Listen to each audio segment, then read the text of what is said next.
Hello बच्चों, let's see this question.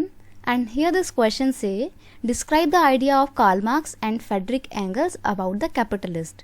Question आपसे बोल रहा है कि कार्ल मार्क्स और फ्रेडरिक एंगल्स का क्या आइडिया था कैपिटलिस्ट को लेकर, वो आपको उनका आइडिया यहाँ पे एक्सप्लेन करना है. तो बेसिकली ना आपको और कुछ नहीं, फ्रेडरिक एंगल्स और कार्ल मार्क्स की आइडियोलॉजी को बताना है.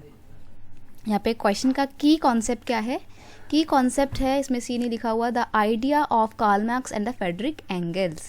क्या आइडिया था वो देख लेते हैं. कॉन्सेप्ट की स्पेलिंग आप सही करेंगे, ठीक है. कॉन्सेप्ट हो गया ये. अब क्या था कि concept? Idea of Karl Marx and Friedrich Engels. तो क्या आइडिया था वो देखेंगे. Karl Marx and Friedrich Engels propose the idea of socialism. इन्होंने कैपिटलिस्ट के अगेंस्ट में ना बेटा सोशलिज्म के आइडियोलॉजी को प्रपोज किया था. ध्यान रखना, जो फ्रेडरिक एंगल्स थे ये कार्ल मार्क्स के ही स्टूडेंट थे, दोनों स्टूडेंट एंड टीचर थे. They argued that industrial society was capitalist. इनका दोनों का ऐसा मानना था कि जो इंडस्ट्रियल सोसाइटी है ना, यानी कि जो कंपनियों के मालिक हैं वो कैपिटलिस्ट हैं. कैपिटलिस्ट का मतलब होता है पूंजीपति. Capitalist own the capital investment in the factory. जो भी इन्वेस्टमेंट होती है उन सबको कौन करता है? कैपिटलिस्ट करते हैं. They accumulated wealth by the profit produce by the worker.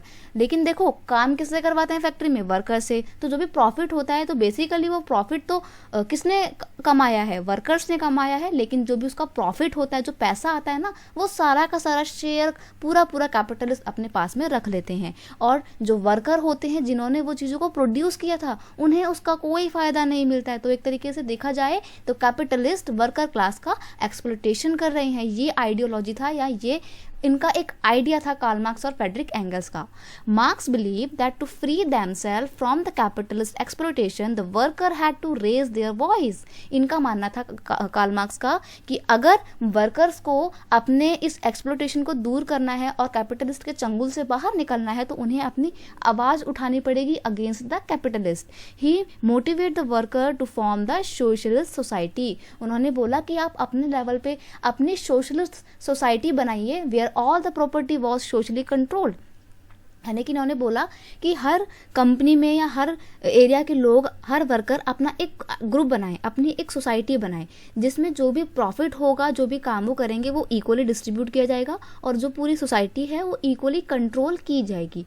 ताकि कल को अगर आपको कैपिटलिस्ट से लड़ना है तो आप सारे वर्कर मिलकर लड़ेंगे. और अब जब आप अपनी सोशलिस्ट सोसाइटी बनाएंगे ना, तो आप कैपिटलिस्ट के ऊपर एक दबाव बना सकते हैं, क्योंकि कैपिटलिस्ट डरेंगे आपसे. क्यों डरेंगे? क्योंकि अगर आप मान लीजिए कैपिटलिस्ट आपकी बात नहीं मानते हैं तो आप स्ट्राइक कर दीजिए अपनी कंपनी में, कंपनी का काम बंद हो जाएगा, प्रोडक्शन रुक जाएगी तो जो प्रॉफिट है वो कैपिटलिस्ट को मिलेगा नहीं. तो कैपिटलिस्ट डर के मारे आपकी बात मानेगा. तो एक तरीके से सोशल दबाव बनाने की उन्होंने बात बोली थी कार्ल मार्क्स और फ्रेडरिक एंगल्स ने. और ये काफ़ी ज़बरदस्त थ्योरी थी. वर्कर्स को तो इसने बहुत ज़्यादा इन्फ्लुएंस किया था. I hope you understand it well. Best of luck.